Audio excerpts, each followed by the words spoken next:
നമസ്കാരം. തമിഴ് സൂപ്പർ താരം സൂര്യ നായകനായിട്ടുള്ള കറുപ്പ് എന്ന ചിത്രത്തെക്കുറിച്ചാണ് ഇന്ന് സംസാരിക്കാൻ പോകുന്നത്. RJ ബാലാജി സംവിധാനം ചെയ്ത് SR പ്രഭുവും SR പ്രകാശ് ബാബുവും നിർമ്മിച്ച കറുപ്പ് എന്ന ഒരു ഫാൻറ്റസി ആക്ഷൻ ചിത്രം തന്നെയാണ് കറുപ്പ്. അതിനെക്കുറിച്ചാണ് ഇന്ന് നമ്മൾ സംസാരിക്കാൻ പോകുന്നത്. സംവിധായകനായ RJ ബാലാജിയും സിനിമയിൽ ഒരു പ്രധാന റോൾ കൈകാര്യം ചെയ്യുന്നുണ്ട്. സിനിമയുടെ ഒരു നാൾ വൈകിട്ടാണ് സിനിമ തിയേറ്ററിൽ എത്തിയിരിക്കുന്നത്. സൂപ്പർ താരം സൂര്യയുടെ ഏറെ നാളത്തെ കാത്തിരിപ്പിന് ശേഷം, ഏകദേശം ഒരു വർഷത്തെ കാത്തിരിപ്പിന് ശേഷം തിയേറ്ററിലെത്തിയ ചിത്രമാണ് കറുപ്പ്.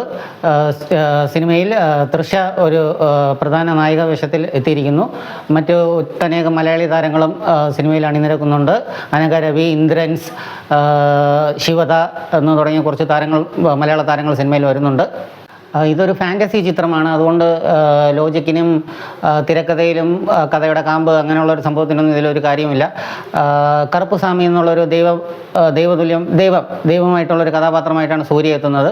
സിനിമയിൽ വില്ലനായിട്ട് എത്തുന്നത് സംവിധായകനായ RJ ബാലാജി തന്നെയാണ്. ബേബി കണ്ണൻ എന്നുള്ളൊരു വക്കീലായിട്ടാണ് RJ ബാലാജി എത്തുന്നത്.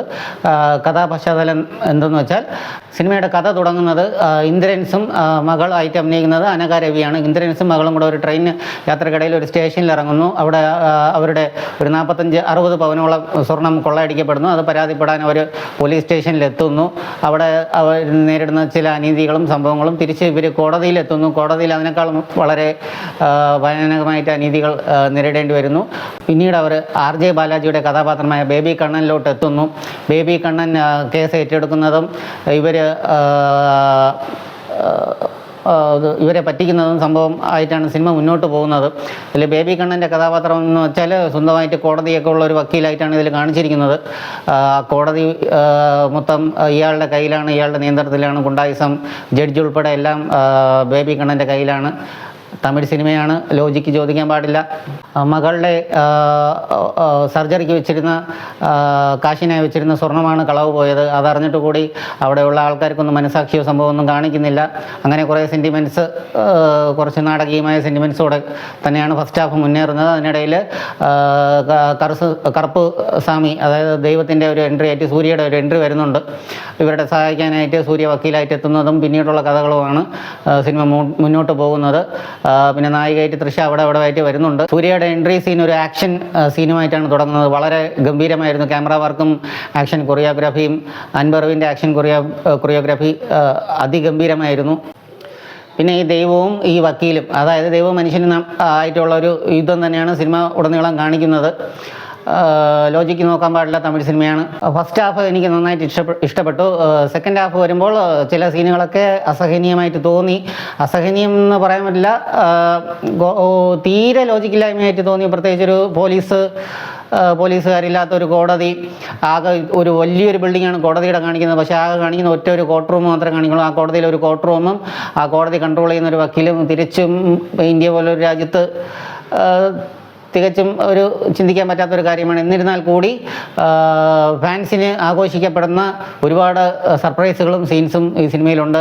എക്സ്പെഷ്യലി ഇൻട്രോലിനെ അടുപ്പിച്ച് വരുന്ന ഒരു ആക്ഷൻ രംഗം, സ്റ്റാർട്ടിങ്ങിൽ ഒരു ആക്ഷൻ രംഗം, സെക്കൻഡ് ഹാഫിൽ വരുന്ന 1-2 ആക്ഷൻ രംഗങ്ങളെല്ലാം അതിഗംഭീരമായിരുന്നു. പൊതുവേ തമിഴ് സിനിമകളുടെ സൗണ്ട് ഡിസൈനിങ് എനിക്ക് ഒട്ടും ഇഷ്ടപ്പെടാറില്ല. അതുപോലെ തന്നെ ഈ സിനിമയും കുറച്ച് സൗണ്ട് ഡിസൈനിങ് ഭയങ്കര ഒരു മ്യൂസിക്കൊക്കെ ഒരുപാട് ക്രൗഡഡായിട്ട് വരുന്നത് പോലെ തോന്നി. അതിലും ഈ സിനിമയിലും അത് തന്നെയാണ് സംഭവിച്ചത്. പക്ഷേ എന്നിരുന്നാൽ കൂടി കയ്യടിയുടെയും പ്രേക്ഷകരുടെ കയ്യടിയുടെ ആർപ്പുവിളിയുടെ ഇടയിൽ അതൊരു കുഴപ്പമില്ലാതെ പോയി. പിന്നെ സംഗീതത്തിനെ കുറിച്ച് പറയുകയാണെങ്കിൽ മ്യൂസിക് സായി അഭയങ്കറാണ് ചെയ്തിരിക്കുന്നത്. ബാക്ക്ഗ്രൗണ്ട് അതിഗംഭീരമായിട്ടുണ്ട്. സൂര്യയുടെ എൻട്രി സീനും ബാക്കിയുള്ള സീൻസും സെൻറ്റിമെൻറ്റ് സീൻസ് എല്ലാം അതിഗംഭീരമായിട്ട് തന്നെ മ്യൂസിക് കൈകാര്യം ചെയ്തിട്ടുണ്ട്. ആ സിനിമയുടെ ഓളത്തിനനുസരിച്ചും ഫാൻസിന് ആവേശം നൽകുന്ന ബാക്ക്ഗ്രൗണ്ട് സ്കോറും സംഭവം എല്ലാം സായി അഭയങ്കർ സൂപ്പറായിട്ട് തന്നെ ചെയ്തു വെച്ചിട്ടുണ്ട്. പിന്നെ പ്രകടനത്തിനെ കുറിച്ച് പറയുകയാണെങ്കിൽ ഇന്ദ്രൻസും അനഘ രവിയും വളരെ മനോഹരമായിട്ട് പ്രകടനം കാഴ്ചവെച്ചു. തൃഷ അവിടെ ആയിട്ട് വരുന്നതല്ലാതെ അത്ര പറയത്തക്ക ഒന്നുമില്ല. പിന്നെ RJ ബാലാജി വില്ലൻ റോൾ അതിമനോഹരമായിട്ട് ചെയ്തു. പിന്നെ ഏക പോരായ്മ എന്തെന്ന് വെച്ചാൽ ഇവരുടെ എല്ലാവരുടെയും, തൃഷയുടെ ആയാലും RJ ബാലാജിയുടെ ആയാലും ഫേസ് എല്ലാം ഒരു AI ഗ്ലോ ഒടിപ്പിച്ച് നിർത്തി വെച്ചതുപോലെ തോന്നി. എന്നാലും കുഴപ്പമില്ല, കണ്ടിരിക്കാം. പിന്നെ സൂര്യയുടെ അതിഗംഭീരമായ പ്രകടനം തന്നെയാണ് സിനിമയെ പിടിച്ചിരുന്നത്. സൂര്യ വരുന്ന സീനെല്ലാം അതിഗംഭീരമായിരുന്നു. സൂര്യയുടെ മാനറിസവും സംഭവം എല്ലാം വളരെ മികച്ചതായിരുന്നു. കുറേ റെഫറൻസും 1-2 സിനിമയുടെ റെഫറൻസും പിന്നെ ഒരു ചെറിയൊരു നല്ലൊരു മികച്ചൊരു സർപ്രൈസും വെച്ചുകൊണ്ട് തന്നെയാണ് സെക്കൻഡ് ഹാഫിൽ സിനിമ മുന്നോട്ട് പോകുന്നത്. ചെറിയൊരു സർപ്രൈസ് ക്ലൈമാക്സ് അടുക്കുമ്പോൾ ഒരു ചെറിയൊരു സർപ്രൈസ് വരുന്നുണ്ട്.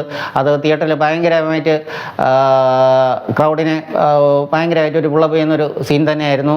അതിഗംഭീരമായിരുന്നു. പിന്നെ ക്ലൈമാക്സും കുഴപ്പമില്ല, നന്നായിരുന്നു. ഒരു ഫാൻസിന് വേണ്ടിയിട്ടുള്ളൊരു ട്രീറ്റ് തന്നെയാണ് ഈ സിനിമ. നിങ്ങളൊരു സൂര്യ ഫാനാണെങ്കിൽ സിനിമ തീർച്ചയായിട്ടും കണ്ടിരിക്കേണ്ടതാണ്. മറ്റുള്ളവർക്കൊരു ഫാൻറ്റസി സിനിമ എന്നുള്ള രീതിയിൽ ലോജിക്കൊക്കെ മാറ്റി വെച്ച് നിങ്ങൾക്ക് ഫാമിലിയോടെ പോയി സിനിമ ആസ്വദിക്കാം. തീരെ മോശം സിനിമയൊന്നുമില്ല. പിന്നെ പാട്ടും സംഭവമൊക്കെ മികച്ചതായിരുന്നു. അതുകൊണ്ട് ഒരു ഫാമിലിയായിട്ട് എൻജോയ് ചെയ്യാൻ പറ്റിയ ഒരു സിനിമ തന്നെയാണ് കറുപ്പ്. വീഡിയോ ഇഷ്ടപ്പെട്ടിട്ടുണ്ടെങ്കിൽ ലൈക്ക് ചെയ്യുക, സബ്സ്ക്രൈബ് ചെയ്യുക.